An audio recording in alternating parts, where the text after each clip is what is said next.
की कि यहाँ सारे लोग रो रहे हैं, लेकिन जीवित थे तो सब थे इनके, सबके थे ये। अब मरने के बाद कोई किसी का ध्यान अकेला ही जाता है। इसके लिए ही भजन पूजा किया जाता है और सुमिरन ध्यान कब किया जाता है? जब आदमी पे संकट पड़ते हैं, जब ठोकर लगती है तब तो कहता हाय राम। पहले अगर राम कहे तो काम नहीं चल जाए। सत्संग एक विलक्षण मायावती है। सत्संग से सारे पाप नष्ट हो जाते हैं, लेकिन कब? जब ध्यान सुमिरन करोगे तब। अब माताएं बहनें पूजा पाठ करती हैं, उनसे कहो पति पैर छुए थे, अरे साहब भूल ही है, वहाँ दूर रहा था घेरा में। और नौ दुर्गा जब आते तो देवी मैया बहुत दूर है, तहा चढ़ जाती। जब देवी मैया ढेर ना जाती उनके पति महाराज के और सास ससुर के बताए जो पैर छूने जगह से घेरा और आगे को जाए। हम तो वहाँ अंधेरे में भी। इसलिए माता बहनों ये विचार करो कि जब तक तुम अपने पति के पैर नहीं छुओगी तब तक आपकी कोई पूजा पाठ नहीं लगेगा। भाई बंधु, आप अपने माता पिता के पैर ये कहो कि माता पिता हमारे है ही नहीं, से चले गए। तो जिसे गुरु बनाया है, जिसकी जहाँ पूजा हो रही है, भाई उसके माथा टेक लो। माता पिता वही है। अगर माता पिता वही तो है तो तुम्हें माता जब तक तुम्हें दुआ कहता है इस चीज को, तुम्हें माता जब तक तुम्हें बंधु चस्कर तुम्हें विद्या सर्वमम देव देवा। सब देवता के देवता आप ही तो हो। अब एक बात न माता जी आई, वो कह लीजिए पहिए को ना धोते ने काटे तुम्हें। अबे पाए ना धोते तुम्हें बस देखते ही क्यों पाए ना धोते? मैं ना धोते तुम्हें तो अपना कार्य करना है, अपनी खुराक खानी जो डॉक्टर ने बताई है वो खुराक खानी है। अब जब गुरु सच्चा होगा, गुरु सक्षम होगा तो सारे सिस्टम बदल सकते हैं। लेकिन कब बदलेंगे? ध्यान, भजन, सुमिरन और सत्संग, चार क्रिया होती हैं। सुबह उठ करके जो नारी अपने पति का ध्यान करती है, जो मेरे भाई बंधु अपने गुरु का ध्यान करते हैं, भवसागर पार उन्हीं का होता है। संसार सागर तो सब पार कर लेते हैं, लेकिन भवसागर पार उन्हीं का होगा जो ध्यान करेंगे। अब बारी आती किसकी? जब माताएं बहनें खीर पूरी बनाती ना और घोंट के चढ़ाती हैं दरिया पे। चढ़ाती ना चढ़ाती घोंट के भैंसिया भी आते थे। हम ना चढ़ाते। कब तक ना चढ़ाते थे? तार से पहले चढ़ाती कि नहीं? अब बताओ, अग्नि देवता सबसे बड़ा देवता है। कौन सा देवता खा लेगा तुम्हें अच्छा करेगा? तुम्हें चाहिए पत्तल, कछुना चाहिए पत्तल, रिया चाहिए ना चाहिए। अब बात रहते हो रिया भगवान के लिए खाए लिया बच्चा बड़े बड़े हो जाए, कैसे खा सकता है वो? अब खाएगा नहीं तो कल्लड़ हो जाएगा। लोग कहते हैं हमारा बच्चा चक्कर में पड़ गया। तुम खुद चक्कर में, बच्चा कैसे चक्कर में? तुम खुद चक्कर में। चक्कर को निकालो। चक्कर कैसे निकलेगा? भगवान को अपने पास बुलाओ तभी तो चक्कर निकलेगा। हा? जैसे चार चोर आ गए, चार चोर तो चोर ही है ना। अब सब लोग अगर जग जाओ तो चोर भागेंगे कि सब आ जाएंगे? चोर भागेंगे या साहू भागेंगे? कौन भागेगा? चोर भागेंगे। आवाज लगाए कोई नहीं, अकेली घर में है, अब अपने पड़ोसी को आवाज लगाती है और पड़ोसी उसका आ गया तो चोर भाग जाएगा कि नहीं? भागेगा नहीं भागेगा? इसलिए भगवान को बुलाओ, और भगवान जब आएगा तो भूत भाग जाएगा। अब भूत को बुलाओगे, माता बहन जब बच्चा पैदा होता है तो उल्टा धनकुटा रख देती है, कह देती है आओ हमारे घर में बच्चा आ गया, और अंगरिया रख करके गंदक डाल देती। गंदगी कितनी बढ़िया चीज है, पता दूर से लगी है कि कोई बच्चा हुआ है। बेटा का सामने बच्चा फेंट दो करो ना, और दोनों तारों लगा देते, दोनों खोल लेता, दोनों जब जाके बच्चा पैदा होए और जच्चा पर घटिया लेटी तो हम तारों दोनों में लगो। देखो कितने उल्टे सिस्टम है। भगवान को बुलाने के लिए लोग कहते हैं, हमारी माता बहनें कहती हैं कि बच्चा जब हंसा तो भाई माता ने हंसा दिया, और रोया तो भाई माता ने रुला दिया। दो देवियां होती है, एक भाई माता होती है, कुमाता होती है। कुमारता जब घोषणा बत्ती की जरूरत है। पहले जो बच्चा पैदा होता है तो पंच परमेश्वर 5 आदमी को बुलाया जाता है। लोग जगह अगर किसी में झगड़ा हो जाए तो जगह भैया 5 आदमी इकट्ठे कर लो, कहा था ना, कहा तब भेजो अदालत में। तो पहले 5 अगरबत्ती लगानी चाहिए जब बच्चा पैदा होता है, लड़की हो अथवा लड़का हो। जनानी जिसके पैदा होता है वही अपने सिर की तरफ लगा दे, फिर 2 अगरबत्ती लगा दे। दोनों रक्षा करते रहेंगे, आपकी कभी कोई संकट नहीं आएगा। लेकिन भगवान को न बुला करके भूत बुलाने के लिए दरवाजे पर तसलामा अंगलियां धर दे, आग जलाए दे, तो भगवान नहीं, भगवान का जलाए को समाज जाए अभूत जनक वाले ही, ठीक है ना। और फोट अंगलियां पर चढ़ाए रहे, भगवान ऐसे खाएगा, ऐसे खा लेगा भगवान। भगवान को बुलाने के लिए भक्ति की जरूरत है, भक्ति की जरूरत है भगवान को बुलाने के लिए। लेकिन यहाँ अंगलियां फोट के चढ़ाई जाती हैं। भगवान को भोग लाया जाता है कि अंगलियां चढ़ाया जाता है। भगवान कहाँ आते हैं, किसके घर आते हैं? भोली बुद्धि जिनकी होगी, बच्चे जैसा जिनका मन होगा, उनके घर भगवान जरूर जाएंगे। ऐसे भगवान नहीं जाते। आप ये कहो भगवान किसके घर नहीं गए? सबरी ने पुकारा गए कि नहीं? मीरा ने पुकारा गए, सावित्री ने पुकारा गए। लेकिन आजकल की हमारी माताएं बहनें अपने पति के सिर का दर्द बंद नहीं कर पा रही, क्योंकि उन्हें गुस्सा इतनी भरी। अब सावित्री ने देखो अपने पति को जीवित कर लिया। कैसे किया था जीवित? उनके गुरु थे। एक समय की बात है कि सावित्री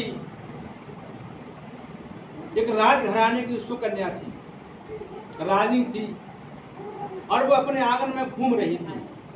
राजा रानी सिंहासन पर बैठे हुए थे। तो राजा ने देखा कि मेरी सुकन्या अब तो बर लायक हो गई है, शादी लायक हो गई है। तो कहा देश विदेशों में उनको नाई और ब्राह्मण को भेजा, उसके अलावा कोई वर न मिला तो कहा कि बेटा जा करके स्वयंवर तलाश करो, स्वयं जाओ वर को तलाश करो। तब तक गुरु महाराज पहुंच जाते नारद।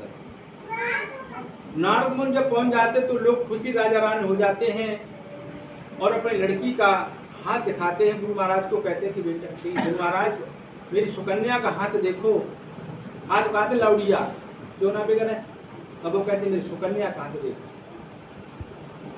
कन्या बता रहे हैं, लली बता रहे हैं, उन्होंने आज लौड़िया कहते, भाषा भी गलत है उनकी, बोलने का ढंग नहीं है। कहते गुरु महाराज मेरी सुकन्या का हाथ देखो, कैसा अमृत है इसका, मेरी मुहूर्त है इसका, छांट करके देखो। तो जैसे ही उन्होंने हाथ को पकड़ा, उदास होकर के हाथ को छोड़ दिया। राजा कहने लगे कि गुरु महाराज ऐसा क्या है कि हाथ तुमने पकड़ा और उदास होकर छोड़ दिया? कहा कि इसमें बहुत बड़ा संकट है। लड़की होशियार थी, उसने कहा गुरु महाराज क्या संकट है वो हमें खोल के बताओ। कहा कि बेटा तेरा पति 12 वर्ष की अवस्था में खत्म हो जाए। लड़की खूब हंसी, ताली बजा कर हंसी। कहा गुरु महाराज अब आपको ये पता है कि मेरा पति 12 साल की अवस्था में खत्म हो जाएगा, तो ये भी बताओ जीवित कैसे हो? आज की लड़की का होती कोई रो रो के मैया कि जिसे हम भरेंगे वही खत्म हो जाएगा, उसी से मतलब थोड़ी है। तो लड़की ने कहा कि गुरु महाराज हमें कोई युक्ति बताओ, जब ये आपको पता है कि ये मर्ज है तो दवा भी आपको ही पता होगी। कहा कि गुरु महाराज हमें वो युक्ति बताओ जो मेरा पति जीवित हो जाए। अच्छा, उसको ज्ञान की जरूरत है। ज्ञान तो हम नाम का जाप करेंगे। अब वो लड़की ने नाम का जाप शुरू कर दिया। खूब भगवान के नाम का जाप कर गुरु महाराज का ध्यान करें। सखी सहेलियों के साथ में अपने वर की पति के तलाश में चलने लगी। चलती जाती है, कहीं उनको वर न मिला तो एक लकड़हारा लकड़ी को काट रहा था। लकड़हारा लकड़ी को काट रहा था, जिस लकड़ी को काट रहा था उसी पे वो बैठा था। अब सुना का इससे बढ़िया कोई हमारा पति नहीं मिलेगा, क्यों किसे जाए वो सुना कि हम गिरी है तो बस इसी के तलाश में सखियां जाकर के कहती हैं कि उतर के नीचे आओ, हमारी रानी बुला रही है। उन्होंने कहा लकड़ी हमें काट दो, हमें देर होगी। उधर क्या था कि जो लड़का लकड़ी काट रहा था वो एक राजा का लड़का था। दुष्टों ने उस पर राज पे कब्जा कर लिया। उसके माता पिता रो रो के अंधे हो गए और बेचारा वहां से चला आया, भगा दिया। तो एक बियाबान जंगल में रहरा लकड़ी बेच करके गुजारा करता था। लड़की उसके पास जाती है, कहती है तुम हमारे पति बन जाओ। उन्होंने कहा मेरे कुछ है ही नहीं, कहाँ से बन जाए? तो उन्होंने कहा कोई बात नहीं है, आज से तो हमारे पति हो। चुन लिया उसने अपने पति। लड़की ने अपने पति को चुना और अपने घर आई, उसकी शादी हुई। वो वही समय आ गया जो 12वीं साल थी। भगवान का ध्यान करती थी, अपने सास ससुर की सेवा करती थी, सास से सुबह उठ करके आशीर्वाद लेती थी। और उन्होंने कहा कि बेटा सुहागवती हो। तो सुहागवती कहाँ से हो जाए, 12 साल में खत्म नहीं है। युक्ति बताई गुरु महाराज ने। जब तीसरे दिन रह गया तो सत्यवान से सावित्री कहने लगी कि हे स्वामी मैं आपके साथ बलपुर जरूर चलूंगी। उन्होंने कहा तुम घर रहो, माता पिता की सेवा करो। उन्होंने कहा नहीं, आज हम आपके साथ चलें। क्यों? उन्होंने कहा समय आ गया था, उसी समय था। तो जब लकड़ी सत्यवान ऊपर काट रहे थे, नीचे वो भगवान का ध्यान करती थी, गुरु महाराज का स्मरण कर रही थी, तब तक यमराज आते हैं। उसके सिर में दर्द होने लगा। सत्यवान कहते कि सावित्री मेरे सिर में दर्द होने लगा। तो न कहा उतर के नीचे आ जाओ। जब तक नीचे उतर के आए तब तक वे बेहोश हो गए। लड़की ने क्या काम किया कि अपने घुटने पे मुंह रख लिया, गुरु महाराज को याद किया। गुरु महाराज साक्षात वहां पहुंचे, यमराज से टक्कर लेने लगे। और जब यमराज सावित्री के पति के प्राण को लेने चलने लगे, सत्यवान के प्राण जब जा रहे हैं तो सावित्री पीछे पीछे जा रही है। पीछे मुड़ करके देखा यमराज ने, कहा कि बेटी तुम कहाँ जा रही हो? उसने कहा मैं पतिव्रता नारी हूँ, जहाँ मेरा पति जाएगा वहीं मैं जाऊँगी। चलती जाती है, चलती जाती है। अकेला जब और बढ़ते हैं तो यमराज कहते हैं कि बेटा कुछ वरदान मांग लो और तुम वापस चली जाओ। उन्होंने कहा अच्छा वरदान दे दोगे? हाँ। दरवाजा का लिया सावित्री ने। उसने कहा कि मेरे सास ससुर अपने नाती को सोने के कटोरे में दूध पीता देखेंगे। पति की बात तो नहीं आई कहीं। यमराज ने तथा ऐसा ही हो, वरदान दे दिया, आगे चलने लगे। सावित्री फिर पीछे पीछे जा रही है। कहती बेटा आप तो लौट जाओ, तुम्हें वरदान मिल गया। कहा कि वरदान तो मिल गया, तुम जैसे झूठों को बनाने निकला जाएगा। क्यों? कि जब मेरा पति नहीं होगा तो मेरे सास ससुर के नाती कहाँ से आएगा? यमराज हार गए।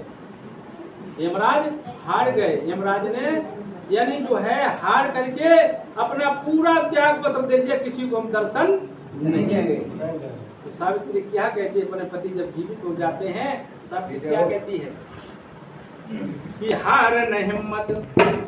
आजकल हमारे भक्त का छोटा संकट आ जाए तो महाराज भैंसिया वाली कूदी जाओ, संकट है। सावित्री क्या कहती है? हार न हिम्मत, कर्म किएगा दूर नहीं है किनारा। श्री सतगुरु जी के नाम का तुम ले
निकलेगा।